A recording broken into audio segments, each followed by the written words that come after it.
All right. First thing we're going to be doing is proving if these two fractions are equivalent. Now, the way that you do this is you cross multiply. So 2 times 14 has to equal 3.5 times 8. If that's true, these fractions are equivalent. So 2 times 14 is 28. 8 times 3.5 is also 28. If you don't believe me, it's 3.5 times 8. That's going to be 40. That's going to be 24 plus 4, 28. 28.0, which is the same thing as 28. So, seeing as though these made the same number, these two fractions, yes, are equivalent. Now, in this one, it says they're equivalent. So again, all we have to do is cross multiply. So x times 5, 5x. This has to equal the same thing as 10 times 3, which is 30. How do you solve this one-step equation? Divide by the number next to x, and now x equals 6. Now let's do this one. Again, equal sign in between two fractions. The way you solve this is cross multiply. 7 times everything up here. Remember, an equation on top of a fraction, an expression on top of a fraction is in parentheses. So it's 7 times both of these numbers, which is going to give you 7x minus 14 equals, now that has to be equal to whatever this is, which is 28. Add 14 to both sides. Here's 1. Add 14 to this side to leave yourself with 7x equals 42. Then, last step, divide by the number next to x. Divide by 7. Divide by 7. X equals 6. Just on the frame here. X equals 6. Now let's do these. This is going to be percent of change. Okay? So the equation for this is the difference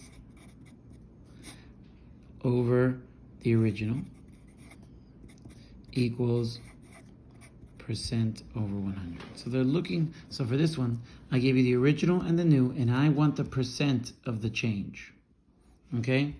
So the original was $20 and the new is 23. So the difference between those two is 3. Okay? The original was 20 equals percent over 100. So you do 3 divided by 20. So 3 divided by 20. Add decimal point here. 0, 0. That's going to be 1. 20 subtract. I'm left with 10 with 100. That's going to be a 5, 100, and that is a 0. So 0.15. So it's going to be, oh, I should have done cross multiply. 3 times 100 is 300.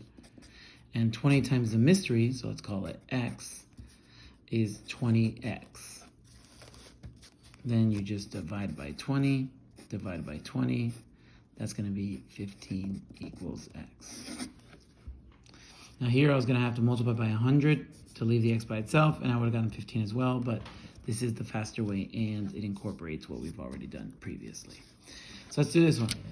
This is a 15, this one was a 15% increase because it went from 20 to 23. So let's see this one. This is a decrease. So the difference between these two is going to be 8 over 25 equals 100. And again, we're looking for the percent here, so we'll make that x. So cross multiply, so it's going to be 25x equals 800 divided by 25 divided by 25. X equals 32. Seems excessive, but it's correct. 32. Yeah, pretty easy. Now let's go to literal equations, where you leave a specific letter by itself. So for this one, we're going to leave the letter m by itself. So we're going to solve for m. So we figure out what's happening to m. M is being multiplied by 4, and then we're subtracting 3n. So we're going to do the opposite in the opposite order. So now we're adding 3n.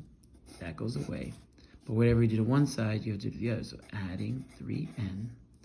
Then here we're dividing by 4, which means I'm dividing by 4 over here. So m is by itself now, and it equals 8 plus 3n divided by 4. So you don't have to do any math, you just have to know the sequence of doing this in reverse and opposite. So here, in this side, we're leaving x by itself. So before you can even start, you have to put x's on the same side and put the other stuff on the other side. So here, 3x is going to stay here. xz is going to go to the other side. Now, when something crosses from one side to the other, it does change signs. So this is going to become minus xz equals, I'm going to move this minus 2y over here, which makes it 2y. And this is still on this side, so it stays plus 5. Okay, so because this crossed the line, it changed signs, and because this crossed the equal sign, it changed sign. So now I have this here. So I have to separate these somehow. I can't subtract 3 from z, so how am I going to do this? I'm going to reverse distributive property, leave x on the outside, leave 3 minus z inside, equals 2y plus 5. Now x, the only thing that's happening in x is multiplying with this. So all I have to do is divide by 3 minus z, and it's been canceled. Divide by 3 minus z. There's my solution.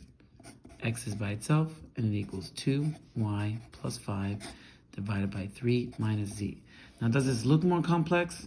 Maybe, but it definitely is not more complex, because usually when I solve an equation, I'm doing math over here. I can mess up on arithmetic. I'm not messing up on arithmetic because I'm not doing anything. I haven't added anything or subtracted anything. It's just being moved from one side to the other. Once you look at it, I have solved for y, okay? And it should be the opposite of what was happening to x. And that's it.